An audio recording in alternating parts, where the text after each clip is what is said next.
Chemical reactions के बिना chemistry अधूरी है। अल्कोहल्स और फिनॉल्स के साथ हमारी जान पहचान तो हो चुकी है, बट अब देखना यह है कि इनके केमिकल रिएक्शंस कौन से होते हैं। हेलो एवरीवन, मुझे उम्मीद है कि आप सभी अच्छे हैं और आज मैं लेकर आई हूं class 12th chemistry alcohol, phenol and ethers का दूसरा वीडियो। और इस वीडियो के अंदर हम बात करने वाले हैं अल्कोहल्स एंड फिनॉल्स के केमिकल रिएक्शंस के बारे में। एब्सोल्युटली, तो हमेशा की तरह इस पूरे वीडियो को देखने के बाद आपके कॉन्सेप्ट्स होंगे क्रिस्टल क्लियर। तो मैं हूं Roshni from Learno Hub, the free learning platform, जहां पर आप फिजिक्स, केमिस्ट्री, मैथ्स, बायोलॉजी सब कुछ पढ़ सकते हो absolutely for free at learnohub.com। सो तैयार है सभी लोग? Let's get started.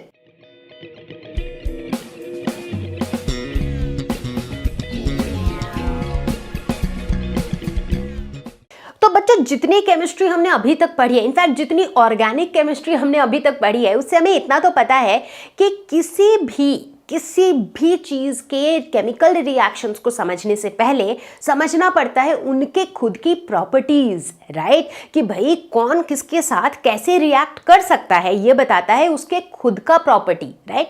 याद है हमने वो कहानी डिस्कस की थी कि अगर दो दोस्त हैं, अगर दो दोस्त बड़े ही कूल और चिल टाइप के हैं, तो जब भी वो दोनों मिलेंगे उनके बीच में बहुत सारा फन होगा, उन्हें मजा आएगा, साथ में उनके बीच में लड़ाइयाँ नहीं होंगी। लेकिन वही अगर दो ऐसे दोस्त हो जिसमें से एक बंदा जो है उसे वो बहुत शॉर्ट टेम्पर्ड है, छोटी छोटी बातों पे गुस्सा आने लगता है, तो ऐसे केस में क्या होगा? जब दो दोस्त मिलेंगे तो उनके बीच में लड़ाइयाँ ज्यादा होंगी, right? So basically what I mean to say is कि कोई भी एक चीज किसी दूसरे चीज के साथ कैसे रिएक्ट करेगी, ये डिपेंड करता है उनके प्रॉपर्टीज के ऊपर। तो जाहिर सी बात है कि केमिकल रिएक्शंस पे कूदने से पहले हम समझ लेंगे properties of alcohol and phenol.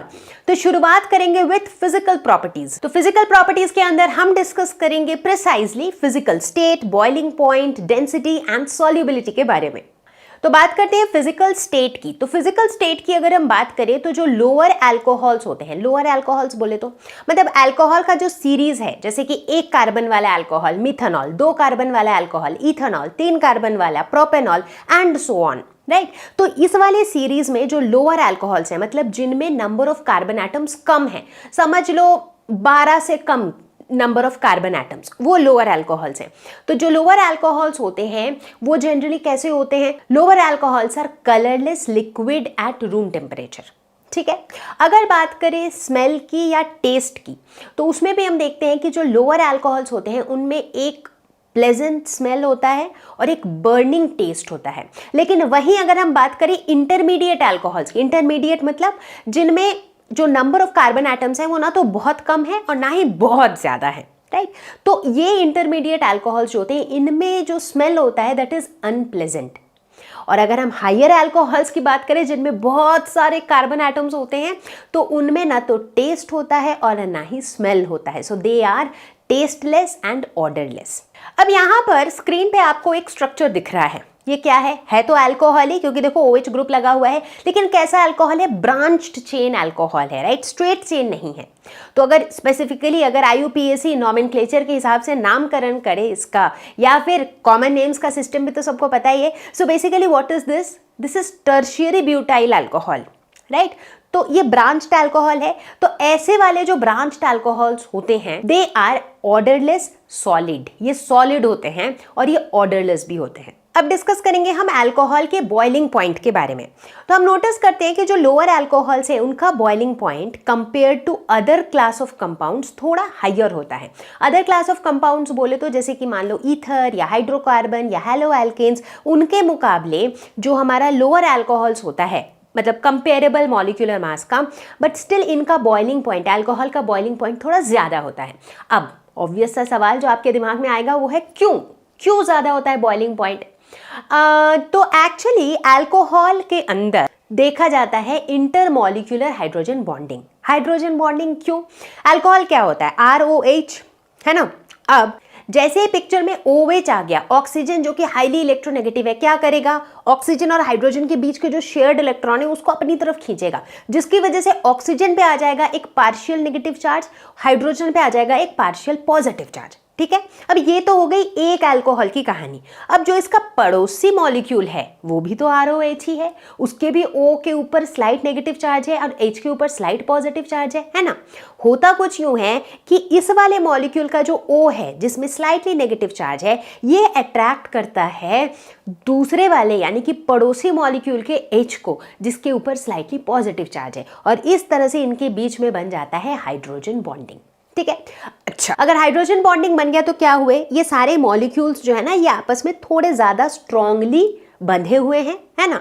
अच्छा, अब बॉइलिंग पॉइंट का मतलब क्या है, इसका मतलब होता है कि भाई किसी भी चीज को हीट करते रहो करते रहो करते रहो, एक ऐसा टेम्परेचर आएगा जब वो बॉयल करने लगेगा, यानी कि उस टेम्परेचर में वो लिक्विड से गैस फेज में चला जाएगा, यानी कि उस टेम्परेचर पे जो मॉलिक्यूल्स के बीच का जो डिस्टेंस था वो और बढ़ जाएगा, क्योंकि गैस फेज में क्या होता है, मॉलिक्यूल्स के बीच का जो इंटरमॉलिक्यूलर डिस्टेंस होता है वो बहुत ज्यादा होता है ना।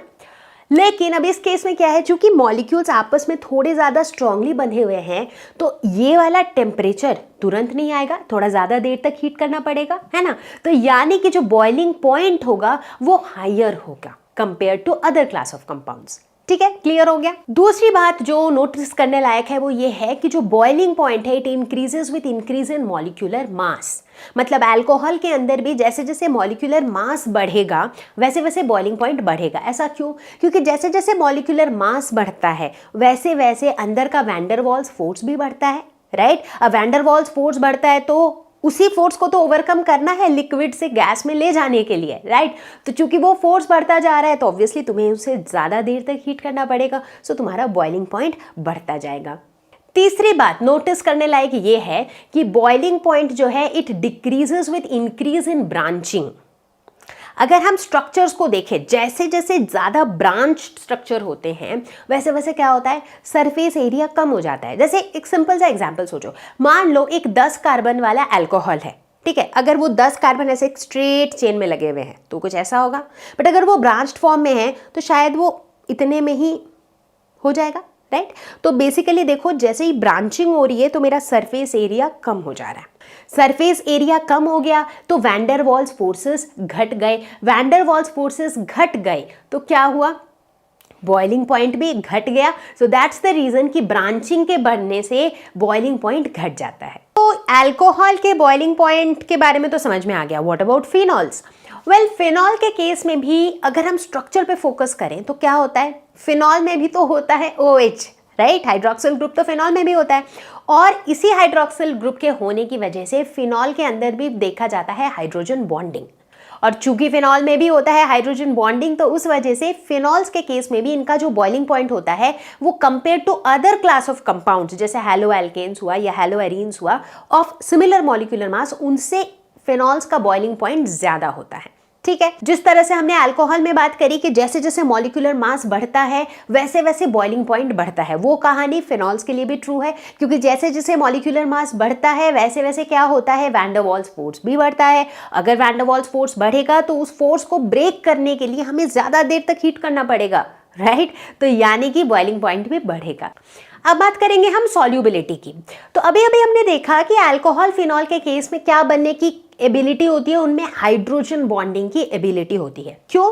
प्राइमरीली बिकॉज इनमें OH ग्रुप लगा हुआ होता है, हाइड्रोक्सिल ग्रुप। तो ऑक्सीजन के पास पार्शियल नेगेटिव चार्ज, हाइड्रोजन के साथ पार्शियल पॉजिटिव चार्ज होता है। ठीक है, अब खुद सोच के देखो, सॉल्युबिलिटी की हम बात कर रहे हैं, मतलब इसी अल्कोहल को जब हम वाटर में डालेंगे, वाटर में क्या होता है, H2O में क्या होता है, वहां भी तो ऑक्सीजन होता है जिसमें पार्शियल नेगेटिव चार्ज और हाइड्रोजन जिसमें पार्शियल पॉजिटिव चार्ज, है ना। तो क्या यहां पर हाइड्रोजन बॉन्डिंग नहीं बनेगी? बिल्कुल बनेगी। तो वाटर के साथ जो है हमारा अल्कोहल बड़े ही प्यार से हाइड्रोजन बॉन्डिंग बनाएगा, इसीलिए ये वाटर के अंदर सॉल्यूबल होंगे। बट नोटिस करने वाली बात यह है कि जब तक हम लोअर अल्कोहल्स की बात करते हैं, जैसे फर्स्ट 2-3 अल्कोहल्स, वो तो कंप्लीटली मिसेबल होते हैं पानी में हाइड्रोजन बॉन्डिंग की वजह से। लेकिन जैसे जैसे अल्काइल ग्रुप या फिर एराइल ग्रुप्स बढ़ते रहते हैं तो अब अल्काइल ग्रुप्स जो होते हैं उनमें क्या होता है, वो हाइड्रोफोबिक होते हैं, राइट क्यों? क्योंकि उनके अंदर ये ऑक्सीजन वगैरह तो कुछ है नहीं जिसके अंदर डेल्टा नेगेटिव हो जो जाके वाटर के साथ हाइड्रोजन बॉन्डिंग बनाए, राइट? तो इसलिए वो हाइड्रोफोबिक है, उन्हें वाटर नहीं चाहिए, फोबिया है, वाटर से डर है, तो वो उनके साथ बॉन्डिंग नहीं करते हैं। तो जैसे जैसे हम हायर अल्कोहल्स की तरफ जाते हैं जहां पर बड़े बड़े अल्काइल ग्रुप्स का इन्वॉल्वमेंट हो जाता है तो वहां पर सॉल्युबिलिटी डिक्रीज होने लगती है। तो बच्चों अब अगर हम बात करें केमिकल प्रॉपर्टीज की, मतलब फिजिकली तो हमने देख लिया कि भाई इनका स्टेट कैसा होता है, सॉल्युबिलिटी कैसी होती है वगैरह वगैरह। अब बात करेंगे केमिकल प्रॉपर्टीज के बारे में, मतलब जब इनके रिएक्ट करने की बारी आती है तो उस समय केमिकली इनके अंदर कैसा बिहेव करने की प्रॉपर्टी है। तो सबसे पहले तो मैं ये बता दूं कि आप हमारे अल्कोहल्स जो हैं they are extremely versatile compounds, बहुत ही वर्सेटाइल होते हैं। वर्सेटाइल मतलब समझ लो एक तरीके से multi talented type of personalities होते हैं जो ये भी कर सकते हैं और वो भी कर सकते हैं टाइप। तो अगर अल्कोहल्स के वर्सेटैलिटी की बात करें तो इन्हें हम वर्सेटाइल इसलिए कहते हैं क्योंकि इनमें ये खास एबिलिटी है कि ये न्यूक्लियोफाइल की तरह भी बिहेव कर सकते हैं और ये इलेक्ट्रोफाइल की तरह भी बिहेव कर सकते हैं। Now that's amazing isn't it? क्योंकि अभी तक हमें क्या पता था, इलेक्ट्रोफाइल कौन होता है? जिसे इलेक्ट्रॉन से प्यार होता है, जिसे नेगेटिव चार्ज से प्यार होता है। न्यूक्लियोफाइल कौन होता है? जिसे न्यूक्लियस बोले तो पॉजिटिव चार्ज से प्यार होता है। तो मैं ऐसा कुछ कह रही हूं कि अल्कोहल्स जरूरत पड़ने पे कुछ सिचुएशन में ये न्यूक्लियोफाइल जैसा बिहेव करते हैं और कुछ सिचुएशन में ये इलेक्ट्रोफाइल जैसा बिहेव करते हैं। तो बिल्कुल हुए ना वर्सेटाइल। तो चलो अब देखते हैं कि न्यूक्लियोफाइल की तरह बिहेवियर इनका कब होता है और इलेक्ट्रोफाइल जैसा बिहेवियर कब होता है। तो सबसे पहले देखेंगे अल्कोहल एज अ न्यूक्लियोफाइल। ठीक है, आप अपने टेक्स्ट बुक्स में ऐसा पढ़ते होंगे कि जब अल्कोहल एक न्यूक्लियोफाइल की तरह काम करता है तो उसका OH बॉन्ड टूट जाता है, मतलब ऑक्सीजन और हाइड्रोजन के बीच का बॉन्ड टूट जाता है और वहीं पर आके जिसके भी साथ वो रिएक्ट कर रहा है वो आके जुड़ जाता है। ठीक है, बट हम रटेंगे नहीं इसको कि भाई जब भी ये न्यूक्लियोफाइल की तरह काम करेगा तो OH बॉन्ड टूटेगा। हम समझेंगे इसे कि ऐसा क्यों होगा। लॉजिकली सोच के देखो, अभी अल्कोहल किसकी तरह काम कर रहा है? न्यूक्लियोफाइल की तरह, यानी कि इसे किससे प्यार होगा? न्यूक्लियस बोले तो पॉजिटिव चार्ज से। अगर इसको पॉजिटिव चार्ज से प्यार है, राइट, तो यानी कि कौन सा वाला चार्ज एक्चुअली जाके जुड़ेगा? मतलब अल्कोहल के अंदर ऑक्सीजन के ऊपर नेगेटिव चार्ज है और हाइड्रोजन के ऊपर पॉजिटिव चार्ज है। ठीक है, अभी ये कैसा काम कर रहा है? न्यूक्लियोफाइल की तरह, यानी कि इसे पॉजिटिव चार्ज से प्यार है। सामने वाले जिस पे अटैक करने वाला है उसके पॉजिटिव चार्ज से प्यार है। तो जिस पे अटैक करने वाला है उस पे कौन अटैक करेगा जाके? ऑब्वियसली ऑक्सीजन, क्योंकि उसके ऊपर नेगेटिव चार्ज है। तभी तो नेगेटिव चार्ज को ही पॉजिटिव चार्ज से प्यार होगा, राइट? तो अब ऑक्सीजन अगर जाके अटैक करेगा और उसके साथ बॉन्ड बनाएगा तो किसे बाहर निकलना पड़ेगा? हाइड्रोजन को, राइट? तो यानी कि कौन सा बॉन्ड टूट रहा है? Oxygen hydrogen bond. So that's the reason when alcohol behaves like a nucleophile, OH bond breaks. तो अब देखते हैं भाई अल्कोहल एज एन इलेक्ट्रोफाइल कैसा दिखता होगा, राइट? अब देखो, अल्कोहल अगर इलेक्ट्रोफाइल की तरह बिहेव करना चाहता है, यानी कि उसे किससे प्यार होना चाहिए? इलेक्ट्रॉन से, बोले तो नेगेटिव चार्ज से प्यार होना चाहिए। अब नेगेटिव चार्ज से प्यार तो तब होगा जब उस अल्कोहल के खुद के पास कुछ पॉजिटिव चार्ज वाली चीज होगी, राइट? तभी तो वो इलेक्ट्रोफाइल की तरह बिहेव करेगा। तो यहाँ पर हम अल्कोहल को एक नया नाम देते हैं, एक नए कॉन्सेप्ट की बात करते हैं जिसे हम कहते हैं प्रोटोनेटेड अल्कोहल। ठीक है, मतलब अगर एक अल्कोहल के साथ एक प्रोटॉन यानी कि H+ को जोड़ दो तो मुझे क्या मिलेगा? Protonated alcohol. और इस प्रोटोनेटेड अल्कोहल पे अगर फोकस करो तो देखो, ऑक्सीजन के ऊपर प्लस चार्ज है, राइट? नॉर्मली अल्कोहल में क्या होता है? ऑक्सीजन के पास नेगेटिव चार्ज होता है, बट यहाँ पर चूंकि हमने एक प्रोटॉन को इसमें जोड़ दिया उस वजह से ऑक्सीजन के पास क्या आ गया? पॉजिटिव चार्ज आ गया, राइट? पॉजिटिव चार्ज आ गया तो अब इसे इलेक्ट्रॉन से प्यार होगा, तो अब ये इलेक्ट्रोफाइल की तरह एक्ट करेगा। एंड मजे की बात यह है कि अब जब ये इलेक्ट्रोफाइल की तरह एक्ट करेगा तो देखो कौन सा बॉन्ड ब्रेक हो रहा है? यहाँ पर ब्रेक हो रहा है carbon oxygen bond, right? Carbon और ऑक्सीजन के बीच का जो बॉन्ड है वो बॉन्ड टूट के दूसरे चीजों के साथ रिएक्ट करके हमें प्रोडक्ट दे रहा है। ठीक है, तो इस तरीके से हमने देखा कि अल्कोहल जो है हमारा वो न्यूक्लियोफाइल की तरह भी बिहेव कर सकता है और वो उतनी ही आसानी से इलेक्ट्रोफाइल की तरह भी बिहेव कर सकता है। तो बच्चों, अल्कोहल के जो केमिकल रिएक्शंस हैं इनको हम दो कैटेगरी में कैटेगराइज कर सकते हैं बेस्ड ऑन कि इस रिएक्शन के दौरान OH बॉन्ड टूटेगा या फिर CO बॉन्ड टूटेगा। कहने का मतलब है कि उस रिएक्शन के दौरान अल्कोहल न्यूक्लियोफाइल की तरह बिहेव करेगा या फिर इलेक्ट्रोफाइल की तरह बिहेव करेगा। तो सबसे पहले हम डिस्कस करेंगे ऐसे रिएक्शंस जहां पर OH बॉन्ड टूटता है, यानी कि हमारा अल्कोहल एक न्यूक्लियोफाइल की तरह बिहेव करता है। इसके अंदर हम डिस्कस करेंगे reaction with metals, esterification, acetylation वगैरह वगैरह। और ठीक उसी तरीके से हम नेक्स्ट सेट में डिस्कस करेंगे रिएक्शन जहां पर CO बॉन्ड टूटेगा, यानी कि अल्कोहल एक इलेक्ट्रोफाइल की तरह बिहेव करेगा, जिसके अंदर हम डिस्कस करेंगे reaction with phosphorus trihalides, reaction with thionyl chloride, dehydration, oxidation वगैरह वगैरह। ठीक है, तो सब सेट है, चलो शुरू करते हैं। तो सबसे पहले बात करेंगे रिएक्शन विथ मेटल्स। तो हम देखते हैं कि अल्कोहल्स और फिनॉल्स दोनों ही जितने भी एक्टिव मेटल्स हैं जैसे सोडियम, पोटेशियम, एल्यूमिनियम, इन सब के साथ रिएक्ट करते हैं। और अगर अल्कोहल रिएक्ट करता है तो वो बना देता है अल्कोक्साइड, अगर फिनॉल रिएक्ट करता है तो वो बना देता है फिनॉक्साइड। और अल्कोक्साइड या फिनॉक्साइड जो भी बनता है उसके साथ में H2 रिलीज हो जाता है। ठीक है, एग्जाम्पल के तौर पर देखते हैं। अगर बात करते हैं अल्कोहल की, दैट इज ROH, इसके साथ अगर सोडियम रिएक्ट करता है तो होता क्या है, देखो ये बना देता है एल्कोक्साइड, यानी कि सोडियम एल्कोक्साइड, RONA, मतलब ROH का जो H है वो निकल गया और वो किसके साथ जाके मिल गया, वो H जो है वो अलग से H2 के तौर पे रिलीज हो गया। ठीक है, उसी तरह अगर फिनॉल की बात करें, फिनॉल में क्या है, मान लो let's talk about the benzene ring with OH, ये जब रिएक्ट करेगा सोडियम के साथ तभी भी क्या होगा, ONA साथ में जुड़ जाएगा और जो H था वो अलग से H2 बन के रिलीज हो जाएगा। इनफैक्ट सिर्फ सोडियम ही नहीं, अगर फिनॉल को हम सोडियम हाइड्रोक्साइड के साथ रिएक्ट करवाएं, दैट इज NaOH, तब भी हमें क्या मिलता है, तब भी देखो सोडियम हाइड्रोक्साइड क्या है, Na+OH-, तो ये Na+ जो है ये जाके O के साथ जुड़ जाता है, यानी कि यहाँ भी हमें सोडियम फिनॉक्साइड मिलता है। पर सोडियम फिनॉक्साइड के साथ क्या मिलता है, यहाँ H2 के बदले में हमें मिलता है H2O, क्योंकि NaOH का OH बचा हुआ था और फिनॉल का H था, तो वो H और ये OH दोनों मिलकर के H2O बना देते हैं। राइट, तो अभी तो हमने सारे एग्जाम्पल्स सोडियम के साथ ही लिए, बट किसी और मेटल के साथ भी आप एग्जाम्पल्स ले सकते हो। Let us talk about this particular reaction. Let us suppose हमारे पास है टर्शियरी ब्यूटाइल अल्कोहल और इसको हमने रिएक्ट कराया एल्यूमिनियम के साथ, तो क्या होगा, होना क्या है, वही होगा जो हमेशा होता है, जो OH है उसमें O के साथ एल्यूमिनियम जाके जुड़ जाएगा तो हमें मिल गया एल्कोक्साइड और H2 जो है वो अलग से रिलीज हो जाएगा। तो बच्चों अगर आपने इन रिएक्शंस पे ध्यान दिया, अभी अभी जो हमने रिएक्शंस देखे जहां पर अल्कोहल और फिनॉल जो है ये मेटल्स के साथ रिएक्ट करके एल्कोक्साइड्स बनाते हैं या फिनॉक्साइड्स बनाते हैं, क्या यहाँ पर हमने एक इनके बिहेवियर में एक पैटर्न नोटिस किया कि चाहे अल्कोहल हो या फिनॉल हो, ये हमेशा जो है ना H+ खुशी खुशी दे देते हैं। राइट, तभी तो वो फिनॉक्साइड या एल्कोक्साइड बनाते हैं। राइट, क्योंकि वो H+ को दे देते हैं, जो OH रहता है उसके O के साथ Na जुड़ जा रहा था और H+ जो है वो H2 की तरह निकल जा रहा था, यानी कि ये आसानी से H+ दे देते हैं। और अगर हम अपने एसिड बेस के कॉन्सेप्ट को याद करें तो एसिड्स क्या होते हैं, जो आसानी से H+ दे देते हैं।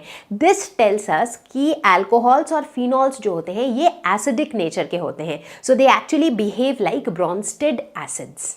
तो बच्चों अगर हम अल्कोहल के एसिडिक नेचर की बात करें या एसिडिटी की बात करें तो हम क्या देखते हैं कि जो प्राइमरी अल्कोहल्स होते हैं वो सबसे ज़्यादा एसिडिक होते हैं, उससे कम एसिडिक होते हैं सेकेंडरी अल्कोहल और उससे भी कम एसिडिक होते हैं tertiary alcohol.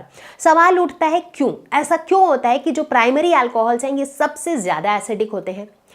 Well that is because कोई भी अल्कोहल एसिडिक होता क्यों है, OH बॉन्ड के पोलर नेचर की वजह से। राइट, क्योंकि अल्कोहल में जो OH बॉन्ड होता है उसमें ऑक्सीजन ज़्यादा इलेक्ट्रोनेगेटिव है, इसकी वजह से वो शेयर्ड इलेक्ट्रॉन को अपनी तरफ खींचता है, तो ऑक्सीजन में स्लाइट नेगेटिव चार्ज, हाइड्रोजन में स्लाइट पॉजिटिव चार्ज, तो OH बॉन्ड पोलर नेचर का होता है। ठीक है, और इस पोलर नेचर की वजह से ही अल्कोहल जो है ये एसिडिक होता है, क्योंकि O-H+ होता है तो H+ को आसानी से वो रिलीज कर देता है, इसीलिए एसिड की तरह बिहेव करता है। ठीक है, तो इसका मतलब इस OH बॉन्ड की पोलैरिटी अगर घटती जाएगी तो एसिडिक नेचर भी घटता जाएगा। ठीक है, अब देखना यह है कि प्राइमरी अल्कोहल से सेकेंडरी अल्कोहल और सेकेंडरी से टर्शियरी अल्कोहल में इस OH बॉन्ड की पोलैरिटी घट क्यों रही है। दैट इज बिकॉज देखो, जैसे ही हम सेकेंडरी अल्कोहल पे जाते हैं उसके बाद टर्शियरी अल्कोहल पे जाते हैं, क्या होता है, नंबर ऑफ एल्काइल ग्रुप्स बढ़ते जाते हैं। राइट, मतलब वो जो जिस OH की हम बात कर रहे हैं वो OH जिस कार्बन से जुड़ा हुआ है उस कार्बन से जुड़े हुए नंबर ऑफ एल्काइल ग्रुप्स बढ़ते जाते हैं।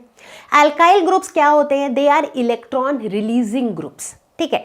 तो ये जो अल्काइल ग्रुप्स है ये क्या करते हैं, इलेक्ट्रॉन रिलीज करते हैं, इलेक्ट्रॉन डोनेट करते हैं, देते हैं। ये इलेक्ट्रॉन्स दे दे करके ऑक्सीजन के ऊपर इलेक्ट्रॉन डेंसिटी बढ़ा देते हैं। ठीक है, अब खुद सोच के देखो, कोई एक बंदा है जो हाईली इलेक्ट्रोनेगेटिव है। क्यों है इलेक्ट्रोनेगेटिव? क्योंकि ऐसे समझो एक बंदा है जिसे बहुत भूख लगी है। ठीक है, बहुत भूख लगी है तो उसके पड़ोसी में कौन है, हाइड्रोजन है। अब उस बंदे को और हाइड्रोजन को बोला गया है कि भाई तुम एक ही पिज्जा को शेयर करके खाओ। ठीक है, तो जब उसे बहुत ज्यादा भूख लगी है तो वो क्या करेगा, पिज्जा में से ज्यादा पिज्जा अपनी तरफ लेने की कोशिश करेगा। समझ रहे हो बात को? वही हो रहा है नॉर्मली ऑक्सीजन हाइड्रोजन बॉन्ड में। बट अगर मान लो इस भूखे बंदे की भूख मिटाने के लिए कोई और मिल जाए इसे, फॉर एग्जाम्पल और अल्काइल ग्रुप्स जुड़े हुए हैं जो इलेक्ट्रॉन्स डोनेट कर रहे हैं, तो अब क्या हो गया, ये जो बंदा पहले भूखा था अब वो उस बंदे के पास खाने का स्टॉक पड़ा हुआ है ऑलरेडी। तो ऐसे केस में क्या वो उस पिज्जा को अपनी तरफ ज्यादा खींचेगा? नहीं खींचेगा। वो बोलेगा चल ठीक है पिज्जा तू ले ले, तू आधा ले ले, मुझे कोई टेंशन नहीं है। राइट? तो यानी कि उस भूखे बंदे की और हाइड्रोजन की बॉन्ड की जो पोलैरिटी है वो क्या हो रही है, वो कम हो रही है। क्योंकि अब चूंकि वो उस इलेक्ट्रॉन को अपनी तरफ नहीं खींच रहा है तो ऑक्सीजन में नेगेटिव और हाइड्रोजन में पॉजिटिव वाला सिचुएशन नहीं आ रहा है ना। तो ऑक्सीजन हाइड्रोजन बॉन्ड की पोलैरिटी कम हो रही है। So that is the reason जैसे जैसे हम प्राइमरी से सेकेंडरी, सेकेंडरी से टर्शियरी अल्कोहल की तरफ जाते हैं हमारे नंबर ऑफ अल्काइल ग्रुप्स बढ़ जाते हैं, जिसकी वजह से ऑक्सीजन हाइड्रोजन बॉन्ड की जो पोलैरिटी है वो घट जाती है और उसी वजह से एसिडिक नेचर भी घट जाता है। अब चूंकि हम बात कर रहे हैं अल्कोहल के एसिडिटी की, तो यहाँ पर यह जिक्र करना बहुत जरूरी है कि हम नोटिस करते हैं अल्कोहल का जो एसिडिक नेचर है, या फिर ऐसे कह लो कि अल्कोहल जो है ये वाटर के मुकाबले वीकर एसिड है। मतलब वाटर और अल्कोहल को अगर हम कंपेयर करें, जैसे let's look at these two reactions. अगर वाटर वाले रिएक्शन को देखो, H2O वाले रिएक्शन, तो हम देखते हैं कि वो ज्यादा आसानी से H+ दे देते हैं एज कंपेयर्ड टू अल्कोहल। तो इसका मतलब है कि वाटर जो है वो स्ट्रॉन्गर एसिड है compared to alcohol, which means alcohol जो है वो वाटर के मुकाबले वीकर एसिड है। तो बच्चों अब हम बात करेंगे एसिडिटी ऑफ फेनॉल्स। अल्कोहल्स के बाद अब बारी है फेनॉल की। फेनॉल का जो एसिडिक नेचर है, मतलब फेनॉल जो है they are stronger acids than alcohols and water. अब आप पूछोगे कि ये क्या बात हुई, अल्कोहल में भी वही OH ग्रुप है, फेनॉल में भी वही OH ग्रुप है, लेकिन फिर ऐसा क्यों है कि फेनॉल जो है वो अल्कोहल से ज्यादा एसिडिक है? राइट? ये सवाल आ रहा होगा दिमाग में। तो इसके पीछे दो मेन कारण हैं। सबसे पहले डिस्कस करेंगे पहला रीजन जो है that is because of sp2 hybridised carbon atom. मतलब फेनॉल के केस में जो OH है, OH ग्रुप जिस कार्बन से अटैच्ड है वो कार्बन sp2 हाइब्रिडाइज्ड है। राइट? क्यों sp2 हाइब्रिडाइज्ड है? क्योंकि वो कार्बन का एक तरफ डबल बॉन्ड है, तो वो कार्बन कुल मिला के 3 और चीजों से जुड़ा हुआ है, so it is sp2 hybridised. लेकिन वही अल्कोहल के केस में जिस कार्बन के साथ OH जुड़ा हुआ है that carbon is sp3 hybridised. अब आप पूछोगे उससे क्या? हमने क्या जाना है इससे पहले ही, हमारे केमिस्ट्री के हाइब्रिडाइजेशन के नॉलेज के हिसाब से जितना ज्यादा S कैरेक्टर होगा उतनी ज्यादा इलेक्ट्रोनेगेटिविटी होगी। ठीक, ओके। अब देखो sp2 में S का परसेंटेज, S कैरेक्टर ज्यादा है कंपेयर टू sp3। ठीक है, तो यानी कि जो sp2 हाइब्रिडाइज्ड कार्बन एटम है वो ज्यादा इलेक्ट्रोनेगेटिव है। तो यानी कि फेनॉल के केस में जो कार्बन एटम है जिससे OH जुड़ा हुआ है वो कार्बन ज्यादा इलेक्ट्रोनेगेटिव है। चूंकि वो कार्बन ज्यादा इलेक्ट्रोनेगेटिव है तो ऑक्सीजन के साथ क्या हो रहा है, ऑक्सीजन के ऊपर का जो इलेक्ट्रॉन डेंसिटी है वो थोड़ा कम हो गया। करेक्ट? क्योंकि अगर वो कार्बन कम होता, मतलब अगर उस कार्बन की इलेक्ट्रोनेगेटिविटी कम होती, उस केस में तो ऑक्सीजन के ऊपर खूब सारा इलेक्ट्रॉन डेंसिटी होता, बट वैसा अभी नहीं है। इस केस में, फेनॉल के केस में, जो मेरा कार्बन है वो sp2 हाइब्रिडाइज्ड है, इसीलिए उसकी इलेक्ट्रोनेगेटिविटी ज्यादा है और इस वजह से ऑक्सीजन के ऊपर इलेक्ट्रॉन डेंसिटी कम है। ठीक है, मतलब वो जो भूखे वाले स्टोरी को मैंने सुनाई थी ना कि भूखे को बहुत सारा खाने का स्टॉक कहीं कहीं और से मिल गया, बट यहाँ पर उस भूखे को खाने का स्टॉक देने वाला कोई है नहीं, क्योंकि जो भी लोग हैं वो खाना खुद कंज्यूम कर रहे हैं। ठीक है, तो अब क्या होगा, अब ऑक्सीजन जो है हाइड्रोजन के साथ शेयर किए हुए इलेक्ट्रॉन को ही अपनी तरफ खींचेगा। राइट? तो यानी कि ऑक्सीजन हाइड्रोजन बॉन्ड की जो पोलैरिटी है वो यहाँ पर काफ़ी ज़्यादा होगी, और OH बॉन्ड की पोलैरिटी अगर ज़्यादा होती है तो एसिडिक नेचर भी ज़्यादा होता है। रीज़न नंबर 2, अगर हम अल्कोहल और फिनॉल दोनों को ही आयोनाइज करने के लिए छोड़ दें तो क्या होगा? अल्कोहल आयोनाइज करके बनाएगा अल्कोक्साइड आयन, फिनॉल आयोनाइज करके बनाएगा फिनॉक्साइड आयन, है ना। अब देखो अल्कोक्साइड आयन और फिनॉक्साइड आयन, इन दोनों के स्टेबिलिटी को थोड़ा सा ध्यान दो स्टेबिलिटी पे कि कौन ज़्यादा स्टेबल है।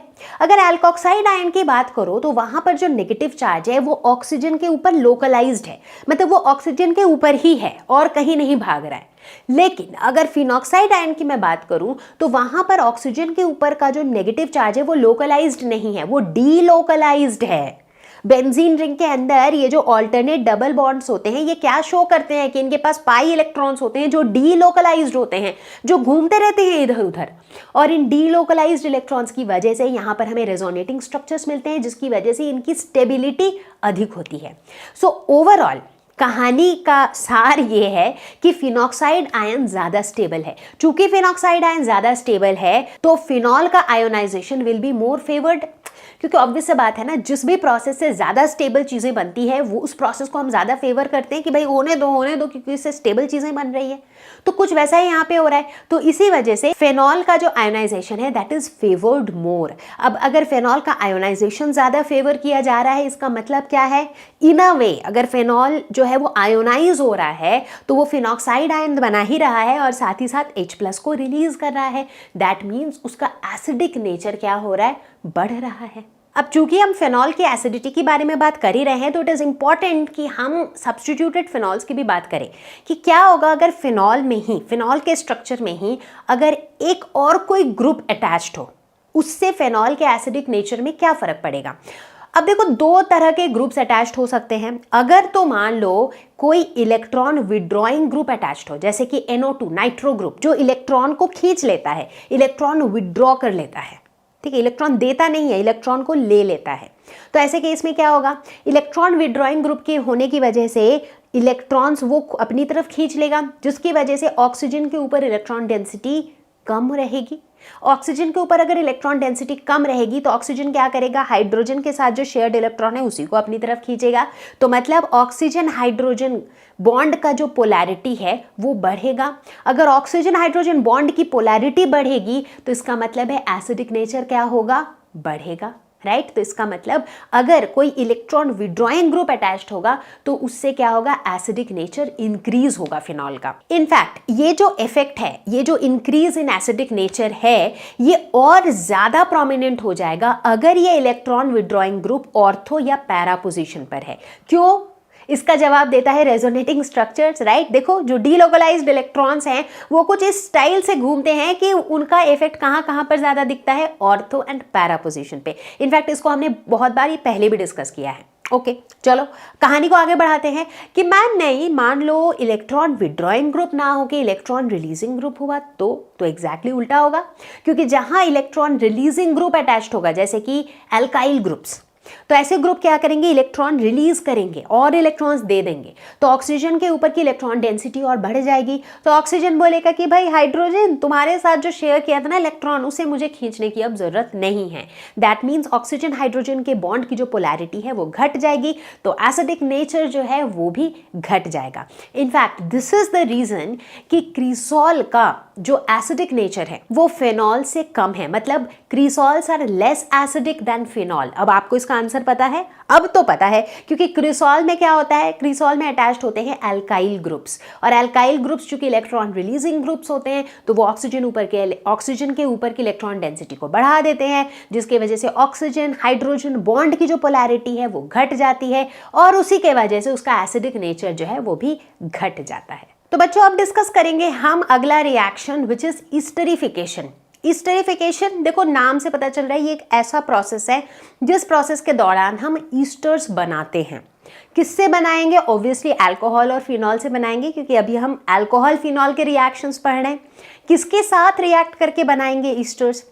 तो जब हम अल्कोहल या फिनॉल को रिएक्ट कराते हैं कार्बोक्सिलिक एसिड से या फिर एसिड एनहाइड्राइड से या फिर एसिड क्लोराइड से, तो इन तीनों केसेस में ही हमें ईस्टर्स मिलते हैं। ठीक है, तो चलो इन तीनों केसेस के रिएक्शंस को देखते हैं वन आफ्टर अनदर।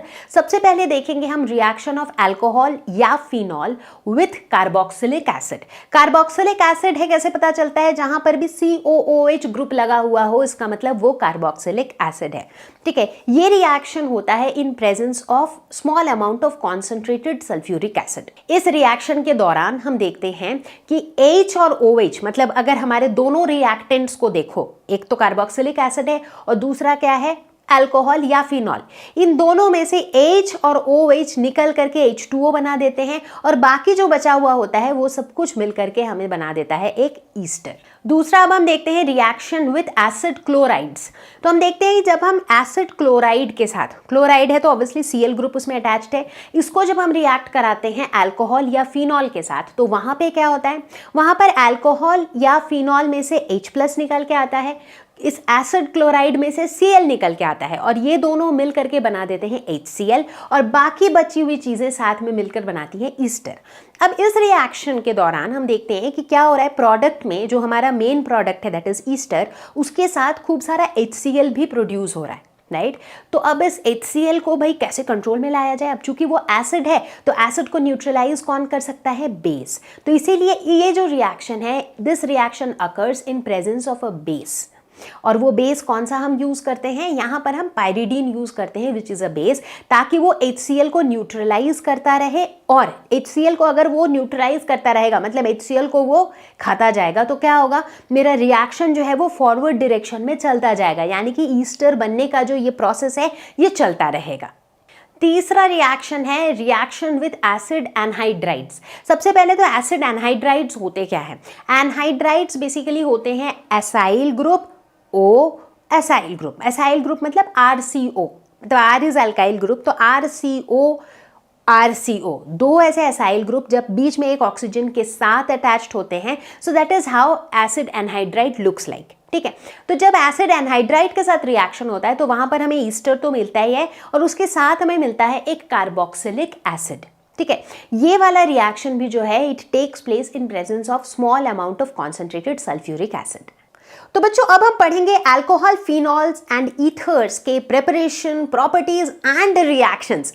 रिएक्शंस के नाम से ही कई बच्चों को स्ट्रेस हो जाता है। स्ट्रेस से याद आया, एक स्ट्रेस फ्री और रिलैक्स्ड माइंड के लिए आपकी मदद कर सकता है नवरत्ना ऑयल, जिसमें है 9 आयुर्वेदिक जड़ी बूटियां जो आपको एक रिलैक्स्ड माइंड और फुल कंसंट्रेशन के साथ कोई भी काम करने में मदद करता है। इनफैक्ट जैसा कि मैंने पहले भी अपने वीडियो में बताया है कि एक 2 मिनट की चंपी every day can help you improve your concentration, improve your blood circulation, headache से आराम दे सकता है और एक अच्छी साउंड स्लीप भी दे सकता है। तो आप भी ट्राई करना कभी। फिलहाल back to organic, back to reactions, in fact back to alcohol, phenols and ethers। अब डिस्कस करेंगे हम एसिटाइलेशन। एसिटाइलेशन जैसे कि वर्ड से पता चल रहा है, एक ऐसा प्रोसेस जिसमें हम एसिटाइल ग्रुप को ऐड कर देते हैं। ठीक है, तो जिस प्रोसेस के दौरान हम किसी अल्कोहल या फिनॉल में एसिटाइल ग्रुप ऐड करते हैं उसे हम एसिटाइलेशन कहते हैं। एसिटाइल ग्रुप होता क्या है? CH3CO, जैसे अल्काइल ग्रुप बोले तो CH3, C2H5, C3H8 and so on. उसी तरीके से एसिटाइल ग्रुप का मतलब होता है CH3CO। ठीक है, तो इसका एक बहुत पॉपुलर एग्जाम्पल है प्रिपरेशन ऑफ एस्पिरिन। एस्पिरिन का नाम तो सुना ही होगा, आई एम प्रिटी श्योर, दवाई इंडस्ट्री में एस्पिरिन इज ऑफन यूज्ड। तो एस्पिरिन एक्चुअली होता है एसिटाइल सैलिसाइलिक एसिड। देखो, एस्पिरिन का जो एक्चुअल नेम है उसमें एसिटाइल वर्ड है, इसका मतलब इसमें हम एसिटाइल ग्रुप को जोड़ के बनाते हैं एस्पिरिन। कैसे बनता है?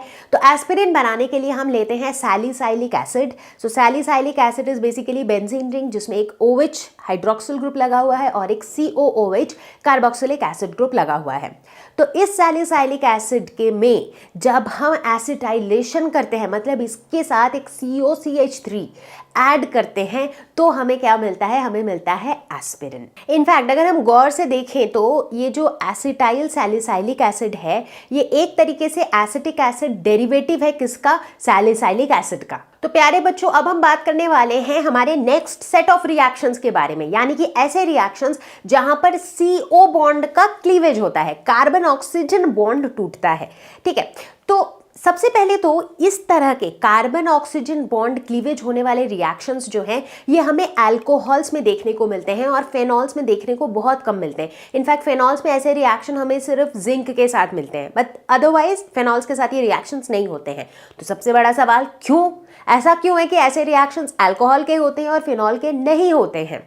खुद सोच के देखो, क्यों नहीं होते होंगे?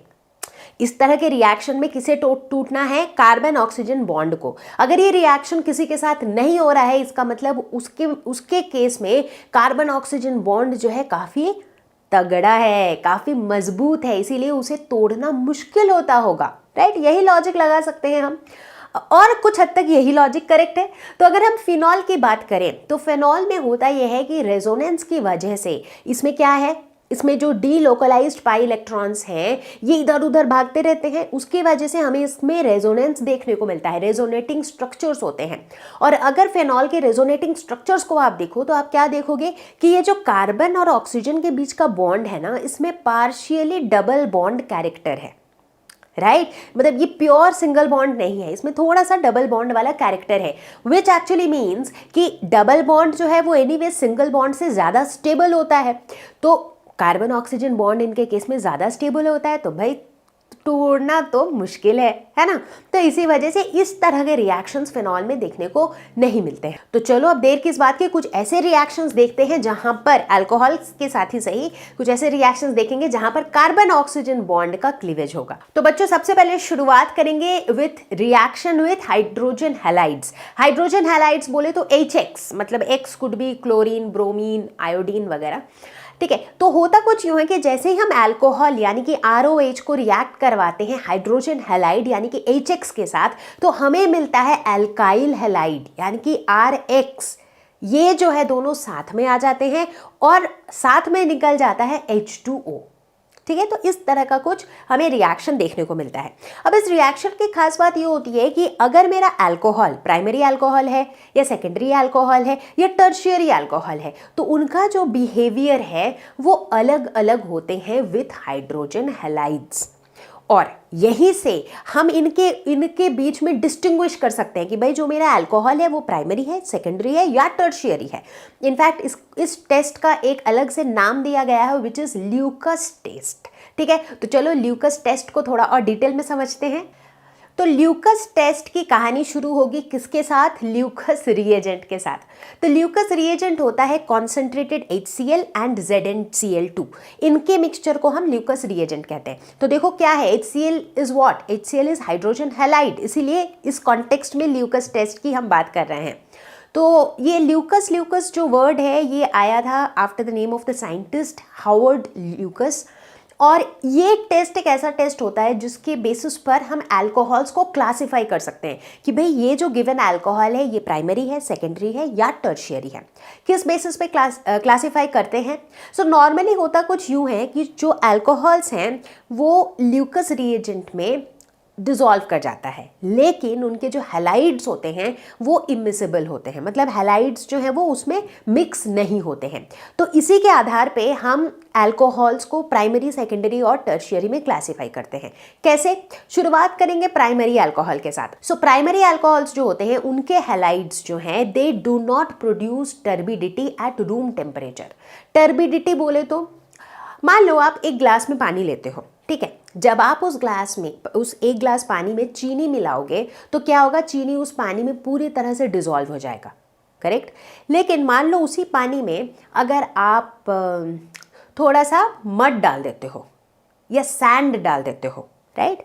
तो इस तरह की चीज़ मिला देने से क्या होगा? आप देखोगे कि जो पानी है ना वो ओपेक हो जाता है, राइट? मतलब पानी से आप सी थ्रू नहीं कर सकते हो, आपको दिखता नहीं है पानी के नीचे, राइट? तो इसे हम कहते हैं कि पानी जो है ये टर्बिड हो गया।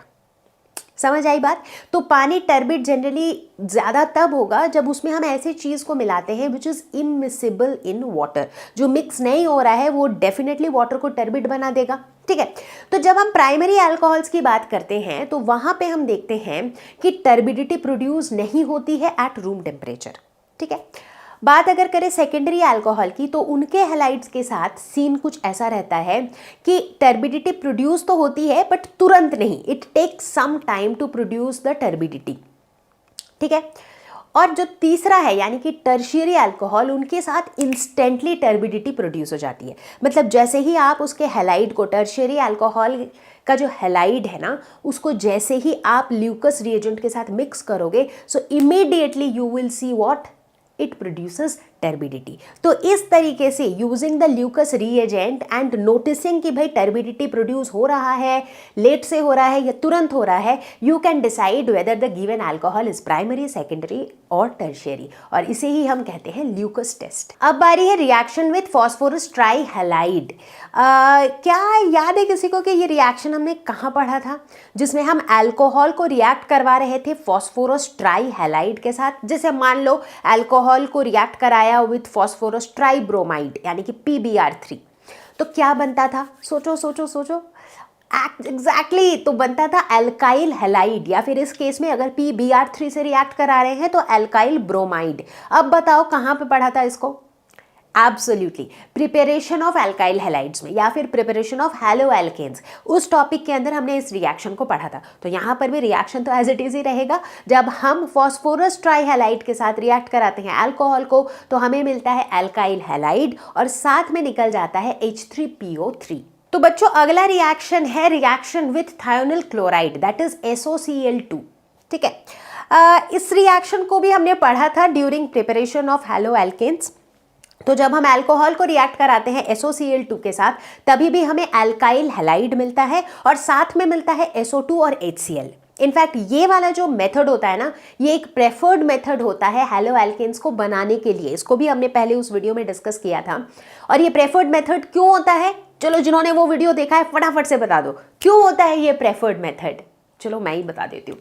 सो ये प्रेफर्ड मेथड इसलिए होता है क्योंकि इस प्रोसेस के दौरान अल्काइल हैलाइड के साथ SO2 और HCl जो निकलते हैं, they are in the form of escapable gases.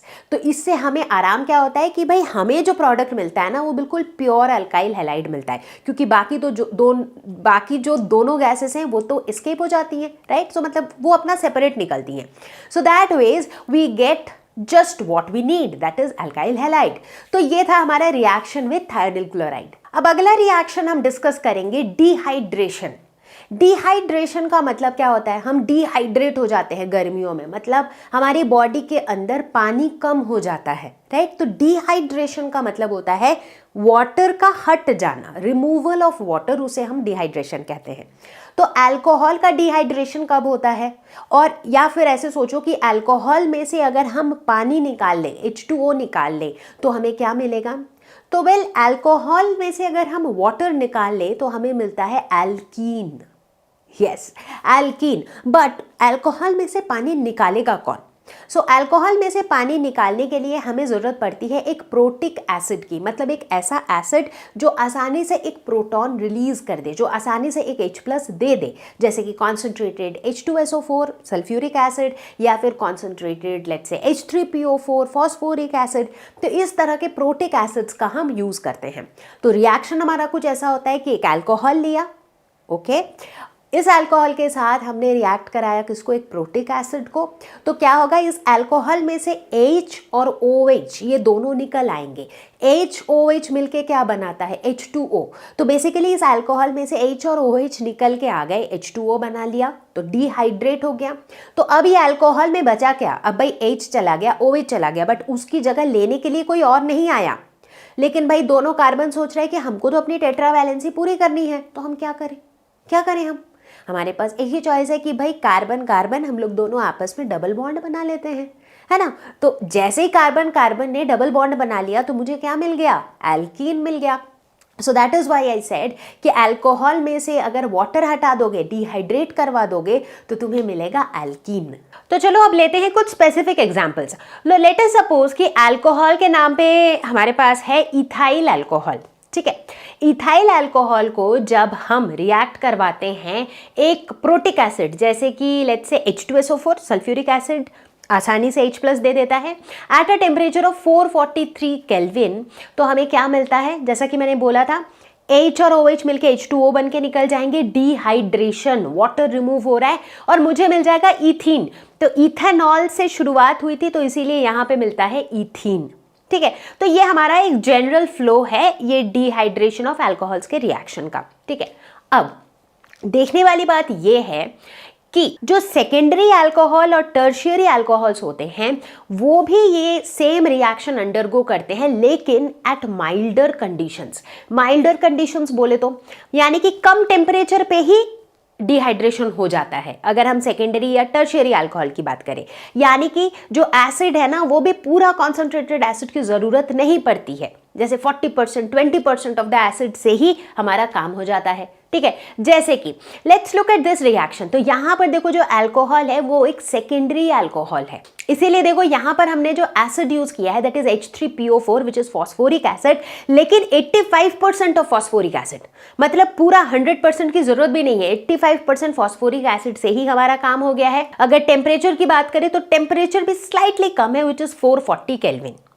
अब वहीं अगर हम बात करें टर्शियरी अल्कोहल्स की, तो यहां पर जो हमने एसिड लिया है that is just 20% of H3PO4, मतलब 20% फॉस्फोरिक एसिड से ही हमारा काम हो गया, और यहां पर जो टेम्परेचर है that is even laser which is 358 kelvin. तो व्हाट डू वी नोटिस, हमने ये देखा कि जो ईज ऑफ डिहाइड्रेशन है, मतलब कौन कितनी आसानी से डिहाइड्रेट हो जाता है, ये इसका ऑर्डर कैसा है, सबसे ज्यादा टर्शियरी अल्कोहल का, फिर सेकेंडरी अल्कोहल का और फिर प्राइमरी अल्कोहल का। यानी कि टर्शियरी अल्कोहल जो है ये सबसे माइल्ड कंडीशन में आराम से डिहाइड्रेट हो जाता है। अब अगला बड़ा सवाल दिमाग में यही आएगा कि ऐसा क्यों हो रहा है।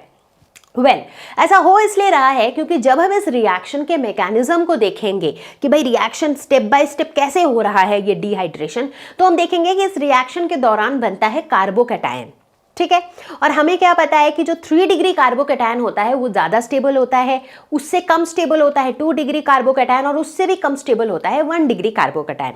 तो जाहिर सी बात है कि अगर हम टर्शियरी अल्कोहल लेंगे तो हमारा क्या बनेगा, 3 डिग्री कार्बोकैटायन बनेगा। चूंकि वो ज़्यादा स्टेबल है तो वो बहुत जल्दी जल्दी बनेगा। सो एज अ रिजल्ट जो ईज ऑफ डिहाइड्रेशन है वो सबसे ज़्यादा किसका होगा, टर्शियरी अल्कोहल का। अब इतनी बातें कर ली मैकेनिज्म के बारे में, तो मैकेनिज्म देखना तो बनता है, चलो देखें। तो डिहाइड्रेशन के रिएक्शन मैकेनिज्म की अगर हम बात करें तो इसे हम स्टेप बाय स्टेप देखेंगे कि होता क्या है। तो अगर इसके पहले स्टेप बोले तो स्टेप 1 की अगर हम बात करें तो यहां पर होता है formation of protonated alcohol. Protonated, इस वर्ड का मतलब क्या हुआ, प्रोटोनेटेड वर्ड जो है ये किससे आया है, प्रोटॉन से आया है। मतलब जो अल्कोहल था मेरे पास उसके साथ हमने प्रोटॉन ऐड कर दिया। तो just for an example let us assume कि ये अल्कोहल था मेरे पास, अल्कोहल था मतलब OH उसमें लगा हुआ था, ठीक है। अब देखो ऑक्सीजन के पास कितने वैलेंस इलेक्ट्रॉन्स होते हैं, टोटल 6 होते हैं। अब ये 2 इलेक्ट्रॉन तो देखो ये जो बॉन्डिंग बनी हुई है कार्बन और हाइड्रोजन के साथ उसमें यूज हो गए, तो उसके अलावा ये 4 लोन पेयर ऑफ इलेक्ट्रॉन्स है, ठीक है। ये सिचुएशन है अल्कोहल की। अब इस अल्कोहल के साथ हम करा रहे हैं प्रोटोनेशन, मतलब इसमें H+ हम ऐड कर दे रहे हैं। तो अब क्या होगा, देखो H के पास क्या है, पॉजिटिव चार्ज है, यानी कि इसने किसी को इलेक्ट्रॉन दे दिया था तभी तो ये प्लस है, राइट, मतलब इसे इलेक्ट्रॉन की जरूरत है। और यहां ऑक्सीजन के पास क्या है, इलेक्ट्रॉन है। तो भाई बड़ा ही डेडली कॉम्बिनेशन है, ऑक्सीजन अपना इलेक्ट्रॉन दे सकता है, तो ऑक्सीजन अपना इलेक्ट्रॉन देता है। और इस दौरान इनफैक्ट ये वाला जो स्टेप होता है ये फास्ट स्टेप होता है, ठीक है। तो यहां पे बनता क्या है, देखो कुछ इस तरीके से ये साथ में जुड़ जाएंगे। ऑक्सीजन के साथ एक हाइड्रोजन तो था ही, दूसरा वाला हाइड्रोजन भी जुड़ गया, लेकिन चूंकि ऑक्सीजन ने अपना इलेक्ट्रॉन दिया, जो कोई भी इलेक्ट्रॉन देता है उसके ऊपर आ जाता है पॉजिटिव चार्ज, ठीक है। तो ये जो बना इसे हम कहते हैं प्रोटोनेटेड अल्कोहल, ठीक है। ये हमारा स्टेप 1 है, ओके। चलो भाई स्टेप 1 तो समझ में आया, बट इससे हुआ क्या। अब इसके बाद बात करेंगे स्टेप 2 की। स्टेप 2 में फॉर्मेशन होगा कार्बोकैटायन का। So step 2 is all about formation of carbocation. Carbocation क्या होता है सभी को पता है, राइट। कार्बोकैटायन मतलब कार्बन कंटेनिंग कैटायन, मतलब कार्बन के ऊपर आपको पॉजिटिव चार्ज दिखने वाला है, ठीक है, ओके। क्या होगा इसके दौरान, तो इस दौरान ये जो हमारा प्रोटोनेटेड अल्कोहल था, यहां पर से अगर आप ये वाला जो H2O है इसको हटा दो, क्योंकि ओवरऑल इस प्रोसेस में हो क्या रहा है, डिहाइड्रेशन, मतलब वाटर को हम हटा दे रहे हैं, है ना। तो ऐसा अगर हम कुछ कर दें तो हमारे पास क्या बचेगा, ये कार्बन तो बचेंगे ही बचेंगे, राइट, लेकिन इसमें से हमने ये सब कुछ को हटा दिया तो ये कार्बन बच गया एक पॉजिटिव चार्ज के साथ। तो यानी कि ये जो बचा ये क्या है, this is nothing but a carbocation. ठीक है, ये हमारा स्टेप 2 था। ठीक है, अब स्टेप 3, एक तीसरा स्टेप भी है जिसके अंदर हम प्रोटॉन का एलिमिनेशन करवाते हैं। ठीक है, प्रोटॉन का एलिमिनेशन बोले तो, अच्छा इससे पहले कि हम स्टेप 3 में जाएं, लेट मी टेल यू कि ये जो कार्बोकैटायन का फॉर्मेशन जो था ना, this is the slowest step. और हमें क्या पता है, जो भी रिएक्शन मल्टीपल स्टेप्स में होते हैं उस रिएक्शन का रेट डिटरमिनिंग स्टेप कौन सा होता है, जो स्लोवेस्ट स्टेप होता है। तो यानी कि ये वाला जो स्टेप है, this is the rate determining step of this reaction. यही इस पूरे रिएक्शन का रेट डिटरमाइन करता है कि भाई रिएक्शन कितनी तेजी से जाएगा या कितनी धीरे से जाएगा। ठीक है, ओके, अब ये कार्बोकैटायन पे हमारा कार्बोकैटायन बन चुका है। अब इसके साथ क्या होगा, इस कार्बोकैटायन से एलिमिनेट होगा क्या, एलिमिनेशन ऑफ प्रोटॉन होगा, इसमें से प्रोटॉन हट जाएगा। तो देखो इसमें से अगर प्रोटॉन हट जाएगा तो क्या होगा, प्रोटॉन कैसे हटेगा, यहां पे देखो प्लस चार्ज है, ऐसे मानो प्रोटॉन क्या होता है H प्लस, मतलब एक H को हटना है एक प्लस को भी हटना है। तो एक कार्बन से लेट से प्लस चला गया, दूसरे कार्बन से H चला गया, तो क्या हो गया, दोनों में से एक एक बंदे चले गए, तो ये दोनों कार्बन क्या करेगा, आपस में ज्यादा दोस्ती बना लेगा, तो यानी कि आपस में डबल बॉन्ड बना लेगा, राइट। मतलब जैसे ये कार्बन है अभी फिलहाल, if you focus on this carbon, तो ये वाला कार्बन इधर इस कार्बन से जुड़ा हुआ है, इधर एक हाइड्रोजन से जुड़ा हुआ है, इधर एक हाइड्रोजन से जुड़ा हुआ है, इधर एक हाइड्रोजन से जुड़ा हुआ है, राइट। कुछ ऐसी स्थिति है इसकी। ठीक है, अब मान लो इसमें से एक हाइड्रोजन अगर गायब हो जाए, उसी तरह लेट से इस कार्बन में से एक प्लस गायब हो गया। ठीक है, तो क्या हो गया, इस कार्बन के पास भी एक की कमी हो गई, इसके पास भी एक दोस्त की कमी हो गई, तो दोनों ने क्या किया, आपस के बॉन्डिंग को डबल बना ली, तो इन्होंने डबल बॉन्ड बना लिया इस तरीके से। ठीक है, और साथ में रिलीज हो जाएगा H प्लस। ठीक है, तो यानी कि ये जो बना, ये क्या बना, तो इसके दौरान जो बना दैट इज एल्कीन। ठीक है, अच्छा ये जो एलिमिनेशन ऑफ प्रोटॉन था, ये जो एलिमिनेशन ऑफ प्रोटॉन वाला स्टेप था, यही हमारा स्टेप नंबर। ठीक है, सो कुल मिला के हमने क्या देखा कि ये रिएक्शन जो है 3 स्टेप में हो रहा है। पहला step is formation of protonated alcohol, दूसरा step is formation of carbocation, और तीसरा step is elimination of proton. तो देखो अब इससे समझ में आ रहा है ना कि बीच में कार्बोकैटायन बन रहा है। इसीलिए जब मैं 1 डिग्री 2 डिग्री 3 डिग्री की बात कर रही थी तो मैंने कहा था कि जिस केस में ज्यादा स्टेबल कार्बोकैटायन बनेंगे उनका डिहाइड्रेशन का ईज भी ज्यादा होगा, क्योंकि कार्बोकैटायन जल्दी जल्दी बनेगा तो डिहाइड्रेशन भी जल्दी होगा। तो अगला हम देखने वाले हैं ऑक्सीडेशन। तो अल्कोहल का ऑक्सीडेशन होगा तो क्या होगा, यही देखना है हमें। सो बेसिकली ऑक्सीडेशन रिएक्शन के दौरान बहुत ही इंटरेस्टिंगली बॉन्ड्स टूटते हैं और नए बॉन्ड्स बनते हैं। अब आप बोलेंगे मैम ये तो हर रिएक्शन की कहानी है। एग्जैक्टली तो वही कहानी ऑक्सीडेशन की भी है। यहाँ पर क्या होता है, कार्बन के साथ जुड़ा हुआ जो हाइड्रोजन है और ऑक्सीजन के साथ जुड़ा हुआ जो हाइड्रोजन है, कौन सा कार्बन कौन सा ऑक्सीजन, अरे भाई हम बात कर रहे हैं अल्कोहल की, तो अल्कोहल में एक OH तो होगा हाइड्रोक्सिल ग्रुप वाला, है ना, और वो OH किसी ना किसी कार्बन से अटैच्ड होगा। ओके, तो मैं इसी कार्बन की और इस ऑक्सीजन की बात कर रही हूँ। ठीक है, अब मान लो कुछ ऐसा हो गया कि कार्बन के साथ जुड़ा हुआ हाइड्रोजन भी कार्बन को छोड़ के चला गया, ऑक्सीजन के साथ जुड़ा हुआ हाइड्रोजन भी ऑक्सीजन को छोड़ के चला गया। दोनों सैड है, कार्बन भी सैड है और ऑक्सीजन भी सैड है कि भाई हमारे एक एक हाइड्रोजन हमें छोड़ के चले गए हैं। ऑप्शन क्या है, अब ठीक है तुम भी अकेले हो गए हो, मैं भी अकेले हो गई हूं, तो चलो लेट्स बी फ्रेंड्स। तो कुछ वैसा ही होता है, यहां पर कार्बन और ऑक्सीजन के बीच में एक सिंगल बॉन्ड तो था ही, अब क्या करते हैं ये डबल बॉन्ड बना लेते हैं। तो बेसिकली यही कहानी है ऑक्सीडेशन रिएक्शन की। इसमें क्या होगा कि कार्बन और ऑक्सीजन के बीच में डबल बॉन्ड का फॉर्मेशन होगा, और डबल बॉन्ड का फॉर्मेशन क्यों होगा, क्योंकि ऑक्सीजन हाइड्रोजन के बॉन्ड का ब्रेकेज होता है, ठीक उसी तरह कार्बन हाइड्रोजन बॉन्ड का भी ब्रेकेज होता है। तो ऑक्सीडेशन में कुल मिला के हम देखते हैं कि पुराने बॉन्ड्स टूटते हैं, नए बॉन्ड्स बनते हैं। ऑक्सीडेशन रिएक्शंस को डिहाइड्रोजनेशन रिएक्शन भी कहा जाता है। क्यों, क्योंकि इस पूरे रिएक्शन के दौरान हम देखते हैं कि H2 जो है वो निकल जाता है, राइट, डाई हाइड्रोजन एलिमिनेट होता है, तो हाइड्रोजन से ही वो हाइड्रो आया है, so this is dehydrogenation reaction भी कहते हैं हम इसे। अब जब ऑक्सीडेशन होता है अल्कोहल का तो बनता क्या है, प्रोडक्ट क्या होता है, सो वेल, ऑक्सीडेशन में प्रोडक्ट क्या बनेगा ये डिपेंड करता है हम किस तरह का ऑक्सीडाइजिंग एजेंट यूज कर रहे हैं, राइट? मतलब ऑक्सीडाइजिंग एजेंट का काम क्या है? ऑक्सीडाइज करना। तो वो किस हद तक उसको ऑक्सीडाइज करेगा, that actually depends on the oxidising agent. But normally कुछ फ्लो ऐसा रहता है कि अल्कोहल को ऑक्सीडाइज करे तो एल्डिहाइड बनेगा, उसको फर्दर ऑक्सीडाइज करे तो कार्बोक्सिलिक एसिड बनेगा, ठीक है? सो दैट्स द नॉर्मल फ्लो। अब मान लो कि मैंने बहुत ही स्ट्रॉन्ग ऑक्सीडाइजिंग एजेंट यूज किया, जैसे कि पोटेशियम परमैंगनेट KMnO4।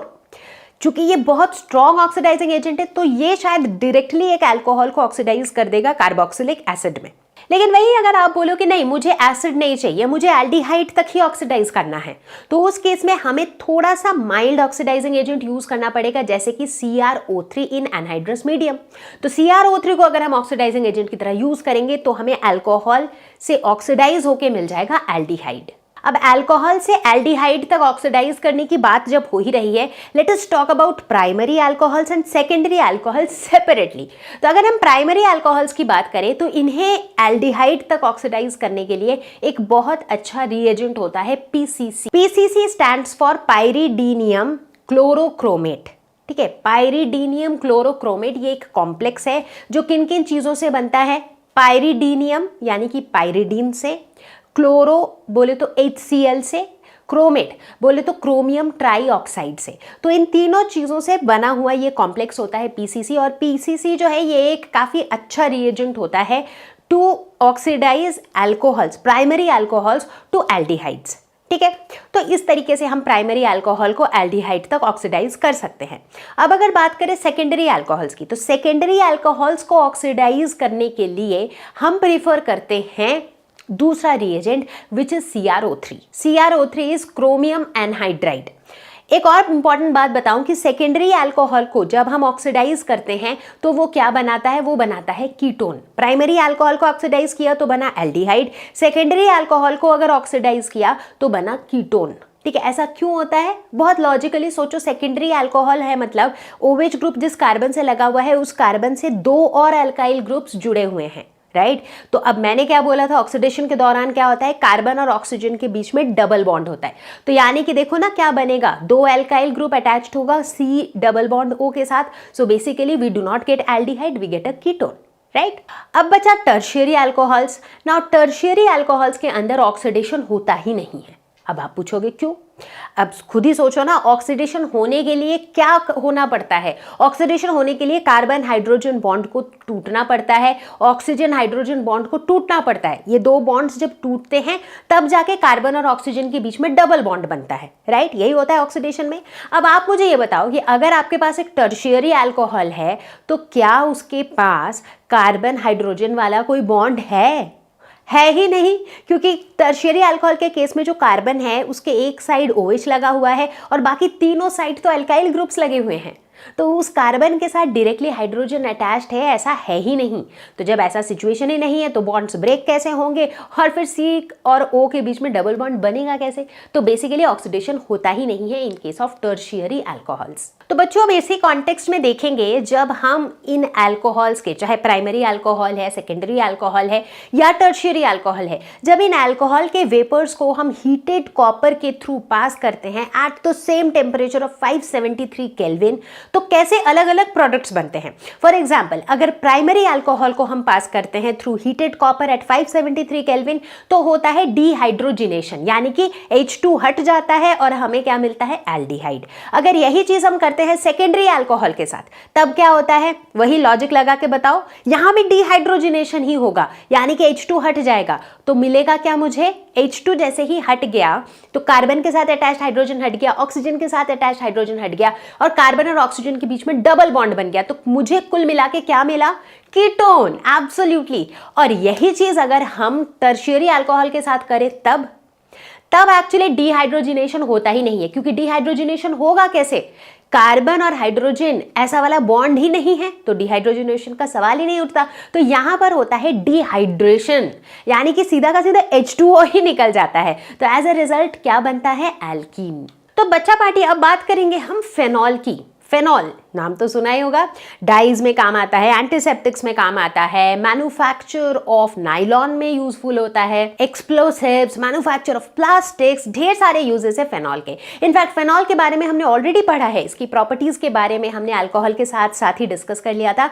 बट अब हम यहाँ पे करने वाले हैं कुछ ऐसे रिएक्शंस होते हैं जो एक्सक्लूसिवली फेनॉल के साथ होता है, जो अल्कोहल के साथ नहीं होता है। तो ऐसे कुछ रिएक्शंस के बारे में अब हम डिस्कस करेंगे। तो चलो अब देखते हैं फेनॉल के केमिकल रिएक्शंस। फेनॉल के कौन कौन से रिएक्शंस होते हैं।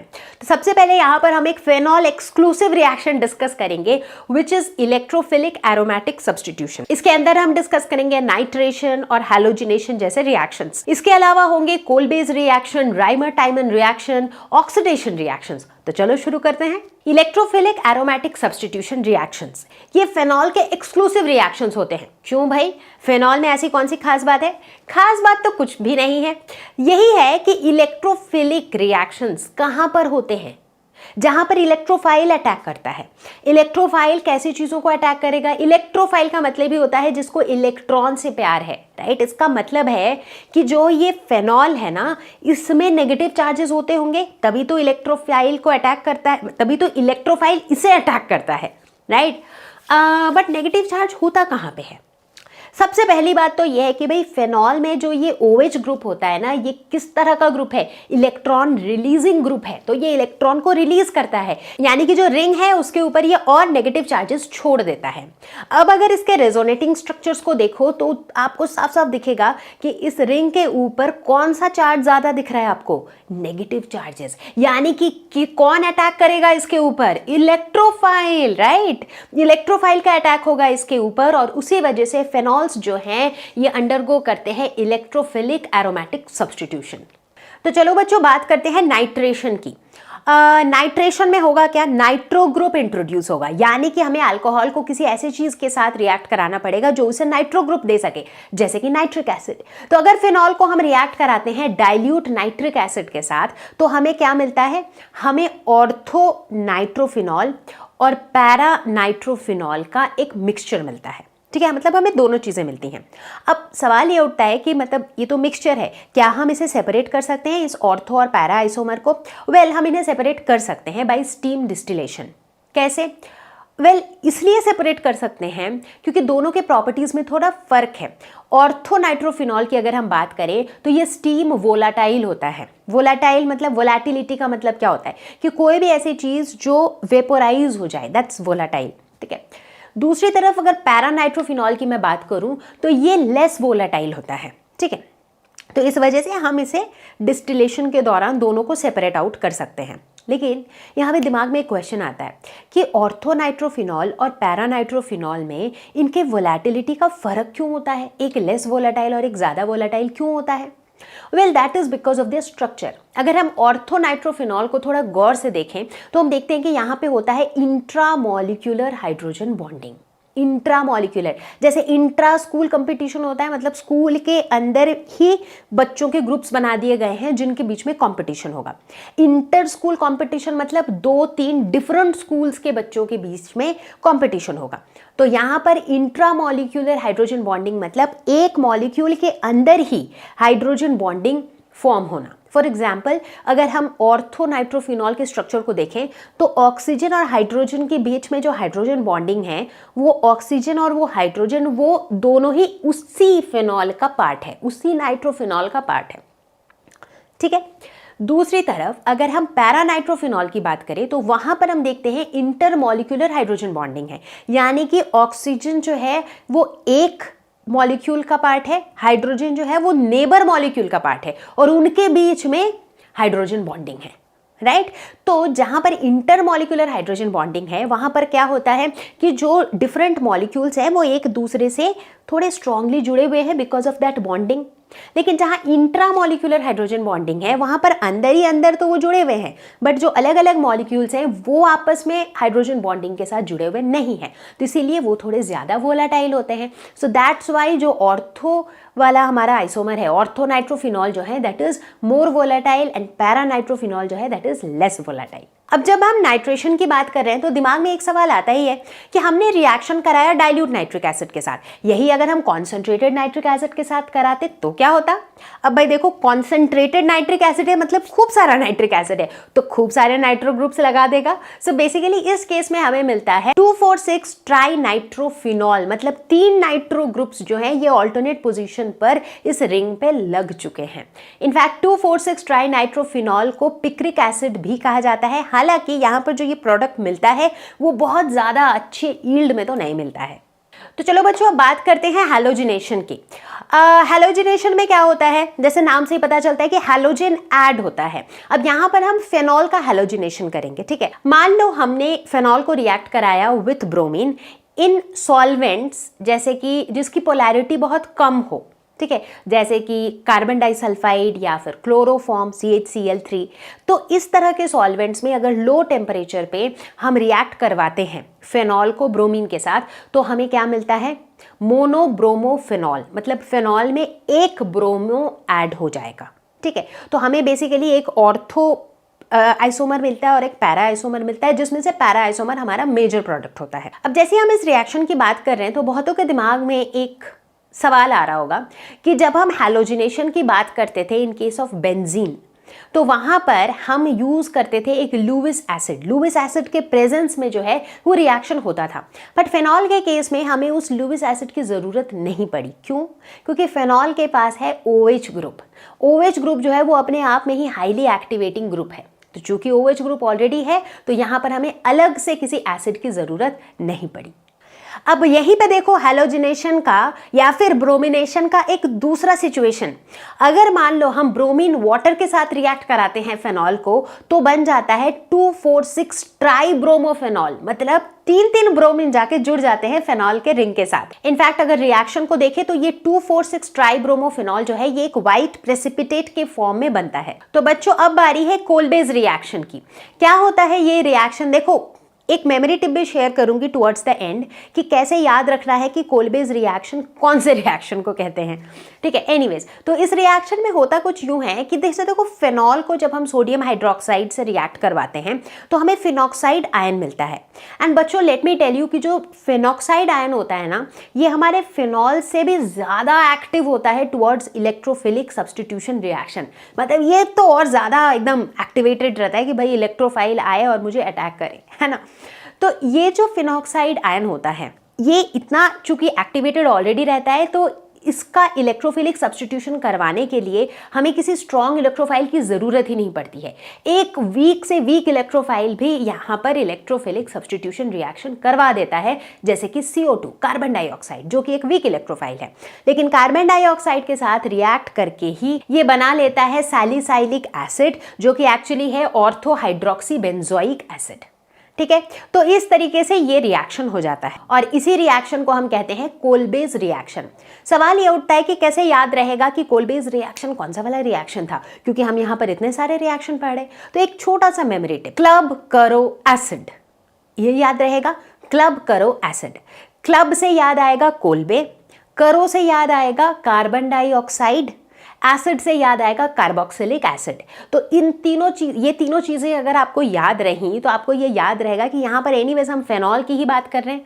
तो फेनॉल को जब हम रिएक्ट करवाते हैं विथ कार्बन डाइऑक्साइड, मतलब फेनॉल का जो फिनॉक्साइड आयन है उसको हम रिएक्ट करवाते हैं कार्बन डाइऑक्साइड के साथ, तो बनता है कौन सा? Carboxylic acid, that is salicylic acid in this case. तो ये एक हल्का सा मेमोरी टिप है, ताकि अगर कभी ऐसा हो ना कि इतने सारे रिएक्शंस पढ़े, कौन सा वाला रिएक्शन कोलबेज रिएक्शन था वही आप भूल जाओ, तो ये मेमोरी टिप माइट हेल्प। अब बात करेंगे हम राइमर टाइमन रिएक्शन के बारे में। एक लंबा चौड़ा सा नाम है, so basically this name has come from the name of 2 chemists, Rymer and टाइमन। और इस रिएक्शन में हम देखते हैं कि ऑर्थो फॉर्माइलेशन होता है ऑफ फेनॉल्स, मतलब फेनॉल्स के ऑर्थो पोजीशन में जाके एल्डिहाइड ग्रुप ऐड हो जाता है। So basically that's what happens in Rymer Tiemann reaction, ठीक है। इनफैक्ट इसका एक छोटा सा मेमोरी टिप है, रट्टू तोता ओल्ड, मतलब रट्टू तोता बोले तो राइमर टाइमन रिएक्शन, इसमें क्या बनता है? ओल्ड से याद आएगा एल्डिहाइड। तो राइमर टाइमन रिएक्शन में एल्डिहाइड बनता है। जैसे कि हमने पिछला मेमोरी टिप देखा था कर्ब करो एसिड, यानी कि कोलबेज रिएक्शन में बनता है कार्बोक्सिलिक एसिड, ठीक है। ऐसे ये छोटे छोटे मेमोरी टिप्स है जिससे आपको कम से कम ये याद रहे कि किस रिएक्शन में क्या बनता है, कैसे बनता है, चलो वो देखते हैं। अब फिनॉल को जब हम रिएक्ट करवाते हैं with chloroform that is CHCl3 in presence of sodium hydroxide, तो ये एक इंटरमीडिएट बनाता है। वो जब फर्दर सोडियम हाइड्रोक्साइड के साथ रिएक्ट करता है तो सोडियम फिनॉक्साइड दिखने लग जाता है हमें ऊपर। इसके अलावा जो ऑर्थो पोजीशन है वहां पर एल्डिहाइड ग्रुप आके बैठ जाता है एंड फाइनली जो हमारा प्रोडक्ट बनता है वो क्या होता है, सैलिसाइल एल्डिहाइड। ठीक है, तो मतलब राइमर टाइमन रिएक्शन में जो नेट अगर हम पूरे रिएक्शन को ओवरऑल देखें तो क्या हो रहा है, फिनॉल को जब हम रिएक्ट करवा रहे हैं with chloroform in presence of sodium hydroxide, तो हम देखते हैं कि एक एल्डिहाइड ग्रुप यानी कि CHO ग्रुप जो है ये ortho position of the ring पे इंट्रोड्यूस हो रहा है और इसी रिएक्शन को हम कहते हैं राइमर टाइमन रिएक्शन। अब चलो देखें जिंक डस्ट के साथ कैसा रिएक्शन होता है। जब फेनॉल रिएक्ट करता है जिंक डस्ट के साथ तो हमें मिलता है बेंजीन। अब आप पूछोगे कि ओके तो फेनॉल का जो OH था वो कहाँ गया, तो फेनॉल का जो वो OH था ना, वो जो O था बेसिकली वो जिंक के साथ रिएक्ट करके जिंक ऑक्साइड बना देता है। तो प्यारे बच्चों अब बारी है ऑक्सीडेशन की। फेनॉल का जब हम ऑक्सीडेशन करते हैं तो क्या मिलता है, जब हम फेनॉल का ऑक्सीडेशन करते हैं इन presence of chromic acid that is K2Cr2O7 तो हमें मिलता है बेंजोक्विनोन। लेकिन वहीं अगर हम फेनॉल का ऑक्सीडेशन करें इन प्रेजेंस ऑफ एयर तो हमें देखते हैं कि हमें डार्क कलर्ड मिक्सचर्स मिलते हैं, हालांकि उनके अंदर भी होते हैं क्विनॉन्स। क्विनॉन्स कैसे पता लगता है, जब भी रिंग के साथ आप देखो डबल बॉन्ड के साथ O जुड़े हुए हैं सो दे इंडिकेट क्विनॉन्स। तो बच्चों अल्कोहल और फिनॉल के हमने काफ़ी सारे रिएक्शंस देखे। Now is the time to look at some commercially important alcohols, कुछ ऐसे अल्कोहल्स जो कॉमर्शियल लेवल पे बहुत ज़्यादा यूजफुल हैं। तो पहला alcohol that we are going to discuss is methanol. So methanol का chemical formula is CH3OH। In fact alcohol के सीरीज में ये पहला मेंबर है जो कि एक कार्बन वाला अल्कोहल है। इसे वुड स्पिरिट भी कहा जाता है। ये कलरलेस होता है and this is highly poisonous. Yes, even थोड़ा सा मिथेनॉल किसी को ब्लाइंड बना सकता है and it can even cause death. So अभी मैंने बोला कि मिथेनॉल एक कॉमर्शियली इंपॉर्टेंट अल्कोहल है। So you must be wondering कि भाई मिथेनॉल के ऐसे कौन से यूजेस है जिसकी वजह से ये कॉमर्शियली इंपॉर्टेंट है। तो पहला यूज तो ये है कि it is an excellent solvent for fats, oils, paints वगैरह। इसके अलावा इसका एक बहुत इंपॉर्टेंट एप्लीकेशन है कि it is use to denature industrial alcohol. Denature का मतलब क्या होता है and what exactly is industrial alcohol. So जिस जो अल्कोहल कंज्यूम किया जाता है दैट इज एक्चुअली इथेनॉल। ठीक है, लेकिन इस अल्कोहल के बहुत सारे इंडस्ट्रियल लेवल पे यूजेस होते हैं। ठीक है, तो अब अगर मान लो सारा का सारा इथेनॉल जो है वो कंज्यूम करने में ही चला जाए तो इंडस्ट्रियल लेवल पे कैसे काम हो पाएगा, है ना। तो इसीलिए ज़रूरी होता है कि जो अल्कोहल को हम इंडस्ट्रियल लेवल पे यूज़ करने वाले हैं, कॉमर्शियली यूज़ करने वाले हैं, उसे हम अनफिट बना दें फॉर ड्रिंकिंग। ऐसा हम कैसे करते हैं, हम उस इथेनॉल में थोड़ा सा, बिल्कुल थोड़ा सा उसमें मिथेनॉल मिला देते हैं। और जैसा कि मैंने बताया कि मिथेनॉल हाईली पॉइजनस होता है और उतने थोड़े से मिथेनॉल के मिलाने से ही वो जो इंडस्ट्रियल इथेनॉल है वो पॉइजनस हो जाता है, उसका टेस्ट बिल्कुल ख़राब हो जाता है, उसका स्मेल जो है वो भी एकदम ख़राब हो जाता है। So that means it becomes unfit for drinking purpose. तो इससे क्या होगा कि जो इंडस्ट्रियल अल्कोहल है वो इंडस्ट्रियल कामों के लिए ही यूज़ किया जाएगा, उसे कंजम्पशन के लिए यूज़ नहीं किया जाएगा। तो इसे कहते हैं डीनेचर्ड अल्कोहल। इतना ही नहीं, मिथेनॉल का यूज़ होता है टू प्रिपेयर फॉर्मेल्डिहाइड जो कि in turn is use to prepare plastics. सवाल ये उठता है कि भाई मिथेनॉल जब इतना इंपॉर्टेंट है तो चलो देखें ज़रा कि ये बनता कैसे है। मिथेनॉल को कई चीज़ों से मैन्युफैक्चर किया जा सकता है, जैसे कि ये मीथेन से बन सकता है, वाटर गैस से बन सकता है, ये destructive distillation of would say बन सकता है, ये catalytic hydrogenation of carbon monoxide से भी बन सकता है। बड़े बड़े टर्म्स आ रहे हैं, राइट। बट आज की डेट पे करंट सिचुएशन में अधिकतर most of the methanol is formed by this last method यानी कि catalytic hydrogenation of carbon monoxide. Catalytic hydrogenation मतलब एडिशन ऑफ हाइड्रोजन। किसके साथ हाइड्रोजन ऐड कर रहे हैं, कार्बन मोनोऑक्साइड के साथ। कैटालिटिक मतलब इन प्रेजेंस ऑफ अ कैटलिस्ट। कौन सी चीज़ यूज होती है एज अ कैटलिस्ट, जिंक और क्रोमियम का ऑक्साइड यानी कि ZnOCr2O3। इसे हम कैटलिस्ट की तरह यूज करते हैं और हमें प्रोडक्ट के तौर पर मिलता है मिथेनॉल दैट इज CH3OH।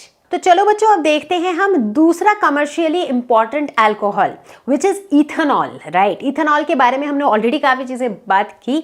तो इथेनॉल जो है कॉमनली हम जिसे अल्कोहल कहते हैं दैट इज एक्चुअली इथेनॉल। जैसे कॉमन तौर पर हम बात करते हैं, राइट, अल्कोहल, वो अल्कोहल कंज्यूम करता है, so that alcohol actually is ethanol. Ethanol को हम कई चीजों से पा सकते हैं, जैसे मोलासेस से, फ्रूट से, शुगर केन से। तो भाई क्यों है इथेनॉल इतना कॉमर्शियली इंपॉर्टेंट, क्या है इसके यूजेस? सबसे पहले it is used as a beverage. जैसा कि मैंने बताया कि जिस अल्कोहल के कंजम्पशन की हम बात करते हैं that alcohol is actually ethanol. So alcohol के कंजम्पशन से या फिर इथेनॉल के कंजम्पशन से there is an impact on our central nervous system, जिसकी वजह से जो भी लोग, आपने देखा होगा ना, अल्कोहल कंज्यूम करने के बाद लोग जो है अपने प्रॉपर होश में नहीं रहते हैं, right. They lose their balance to walk properly, sometimes they do not talk properly. मतलब उस टाइम पे वो एक ऐसे स्टेट ऑफ माइंड पे चले जाते हैं जब they are not able to decide what is right what is wrong, इतना ढंग से सोच नहीं पाते हैं, राइट।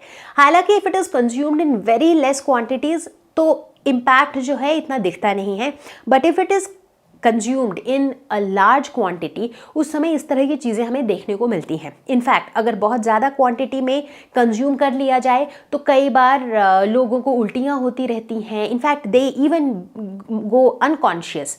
और अगर बहुत एक्सेस में कंजम्पशन किया जाए तो it leads to several diseases like liver damage and it can be जानलेवा एज वेल।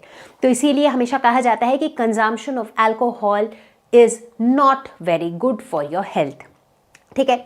तो चलो इसके बाद देखते हैं और इसके कौन से फायदे हैं। जैसे कि पेट्रोल जिसे हम यूज करते हैं टू रन व्हीकल्स, उसका एक ऑल्टरनेटिव हो सकता है ये ethanol. It acts as a solvent for dyes, paints, drugs, preservation of biological species. जैसे बायो के लैब में आपने देखा होगा ना, आप बहुत बार एनिमल्स वगैरह को आप काटते हो, डाइसेक्शन करते हो, right. If not in your 11th और 12th but at least during your higher studies. तो इस तरह की जो बायोलॉजिकल स्पीशीज होती है उनको प्रिजर्व करने के लिए भी इथेनॉल का यूज किया जाता है। Last but not the least it can be used as a fuel for lamps and stoves. तो चलो बच्चों अब देखते हैं कि हम इथेनॉल को प्रिपेयर कैसे करते हैं, राइट। तो जैसा कि मैंने बताया था कि इथेनॉल को हम शुगर से बना सकते हैं बाय फर्मेंटेशन ऑफ शुगर। क्या करते हैं हम, शुगर क्या होता है, C12H22O11 जो हमें फ्रूट्स में, मोलासेस वगैरह से मिल सकता है। तो ये C12H22O11 को हम रिएक्ट कराते हैं इन presence of an enzyme called invertase. उससे क्या बनता है, उससे बनता है ग्लूकोज और फ्रक्टोज, दैट इज C6H12O6। अब इस ग्लूकोज और फ्रक्टोज को हम अंडरगो करवाते हैं fermentation in presence of another enzyme called जाइमेज, और तब जाके हमें मिलता है इथेनॉल। तो बच्चा पार्टी, इसी के साथ हम आप पहुंचे हैं इस वीडियो के एंड तक, और मुझे पूरी उम्मीद है कि इस वीडियो को आपने पूरा देखा है, पेन पेपर के साथ बैठे रहे होगे और रिएक्शंस को नोट डाउन भी करते चले गए हो अलॉन्ग विथ मेमोरी टिप्स। मुझे पूरी उम्मीद है कि इस वीडियो को देखने के बाद अल्कोहल्स और फिनॉल्स के रिएक्शंस हो चुके होंगे क्रिस्टल क्लियर, और अगर ऐसा हुआ है तो कॉमेंट्स में जरूर लिख के बताना कि कॉन्सेप्ट हुआ क्रिस्टल क्लियर। मैं आपको जल्दी ही मिलती हूँ एक नए टॉपिक के साथ, एक नए वीडियो के साथ। तब तक के लिए stay safe, stay home, take care, bye bye.